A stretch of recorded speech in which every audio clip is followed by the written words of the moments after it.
ఎవరితో డిస్కస్ చేయలేదు. సీరియస్లీ? ఆవిడకి మాత్రం వెళ్తున్నానని చెప్పి నాకు అంత ఇబ్బంది అంత నచ్చలేదు అని తను రిప్లై ఇచ్చింది. కానీ నేనైతే వెళ్తున్నానని చెప్పి తనకి అర్థమయ్యేదని చెప్పి నేను రాజకీయాల్లోకి వచ్చాను. ఎవరితోనూ డిస్కస్ చేయలేదు. నేను రాజకీయాల్లోకి వచ్చే ముందు మొట్టమొదటి నా డిస్కషన్ నారా లోకేష్ గారితో, నా రాజకీయ జీవితం గురించి మొట్టమొదటి డిస్కషన్ కూడా నారా లోకేష్ గారితో. ఫ్రెండ్స్తో కూడా ఎవరితో డిస్కస్ చేయలే. ఫస్ట్ డిస్కషన్ నారా లోకేష్ గారితో. వెళ్ళే ముందు రాకేష్ గారి దగ్గరికి వెళ్ళే ముందు 3 days ముందు తనతో చెప్పాను. ముందు ఎందుకు అని 2-3 సార్లు అంది. తర్వాత తను మళ్ళీ నా వేలో ఫాలో అయ్యి మీ ఇష్టం, కాకపోతే లైఫ్ మిస్ అవుతారని అన్న. బట్ వెళ్దామని అనుకున్నాను. సరే, ఫస్ట్ డిస్కషన్ నాది నారా లోకేష్ గారితో నా రాజకీయ డిస్కషన్ గురించి మొట్టమొదటి చెప్పింది ఆయనకే. నా రాజకీయ జర్నీ కూడా ఆయనకే వివరించడం. ఆయన కూడా వెంటనే అన్న బ్రహ్మాండంగా ఉంది, తప్పకుండా విల్ వర్క్ టుగెదర్. ఎందుకంటే నేను రాజకీయంలో ఎప్పటి నుంచో ఉన్నా ప్రత్యక్ష రాజకీయాల్లో, నేను చెప్పేది ప్రత్యక్ష రాజకీయాల్లోకి రావటం అనేది ముందు డిస్కషన్ నారా లోకేష్ గారితోనే చెప్పడం జరిగింది. మీకు అస్సలు టైం పాయింట్ ఆఫ్ వ్యూలో కానీ, రెస్ట్ పాయింట్ ఆఫ్ వ్యూలో కానీ, ఫుడ్ పాయింట్ ఆఫ్ వ్యూలో కానీ దేనికి టైం ఉండదు ఇన్ జనరల్ గా రాజకీయ నాయకులు. ఎందుకంటే ఆఫీస్ లో చూసినా ఫుల్ పబ్లిక్ ఉంటారు, ఇంటి దగ్గర చూసినా మనం కలవడానికి, అర్జీలు పెట్టుకోవడానికి, వాళ్ళ బాధలు చెప్పుకోవడానికి ఇంటి దగ్గరే ఉంటారు. ఎక్కడ చూసినా ఈవెన్ జర్నీలో కూడా మీ వెహికల్లో పాటు ఉంటారు. సో తిన్నావా, ఆరోగ్యం ఎలా ఉంది, పిల్లలు ఎలా ఉన్నారు అని ఒక కాల్ చేస్తారా ఆయన ఎప్పుడన్నా మీకు? మార్నింగ్ డైలీ నేను పొద్దున్నే చేస్తానండి.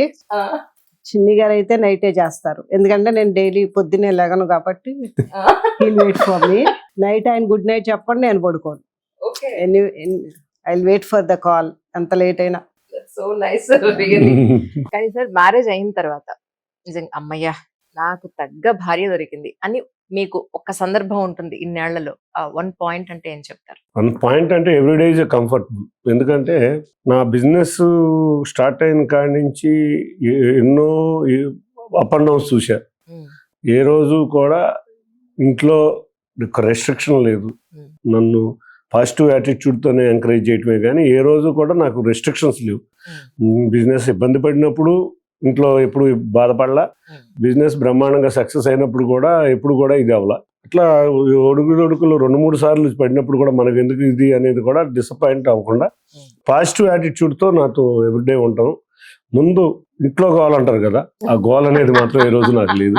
వెరీ పాజిటివ్గా నాకు ఏ రోజు కూడా ఆ ఇబ్బంది అయితే లేదు. కాబట్టి ఎవ్రీడే నేను చాలా హ్యాపీగా ఫీల్ అవుతాను.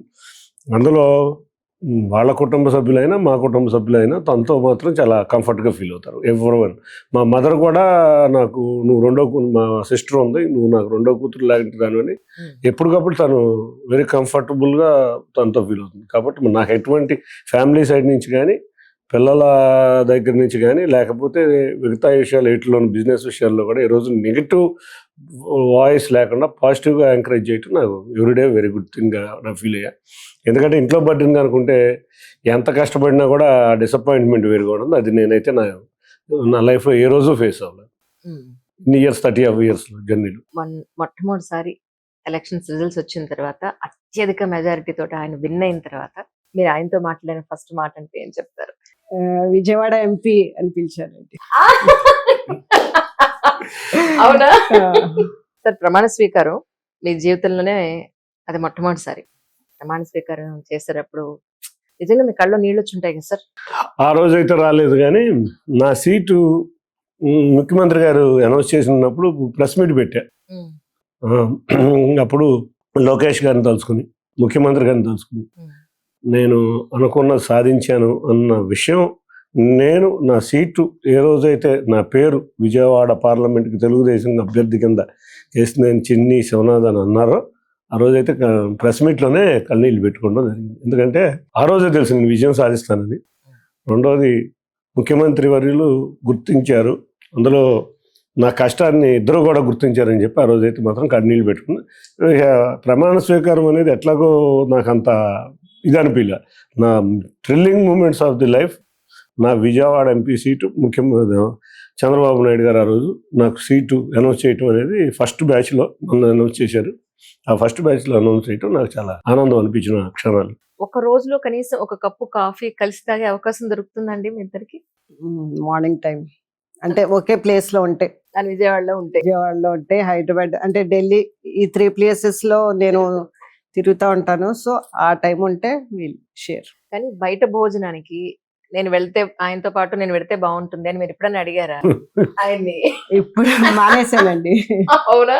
కాకపోతే ఢిల్లీలో వీఆర్ గోయింగ్, అక్కడైతే మీకు ఇబ్బంది లేకుండా ఉంటుంది. ఇబ్బంది లేకుండా. సార్ మీ తర్వాత మళ్ళీ పిల్లలు ఏమైనా రాజకీయాల్లో వచ్చే అవకాశం ఉందా సార్? అప్పుడు బాబు ఇప్పుడే అండర్ గ్రాడ్ పూర్తయి 1.5 year అయ్యి బిజినెస్ చేస్తున్నాడు. అప్పుడే వాళ్ళ థాట్స్ మనం చెప్పలేము. వాళ్ళు ఇంట్రెస్ట్ అనుకుంటే వాళ్ళు రావచ్చు. నేనైతే రాజకీయాల్లోకి రమ్మని చెప్పను. వాళ్ళు ఇంట్రెస్ట్ ఉంటే మాత్రం డెఫినెట్గా రాజకీయాల్లోకి వచ్చి షైన్ అవుతా అంటే అది వాళ్ళ చాయిస్. నేను వస్తారని చెప్పలేను, రారని చెప్పలేను.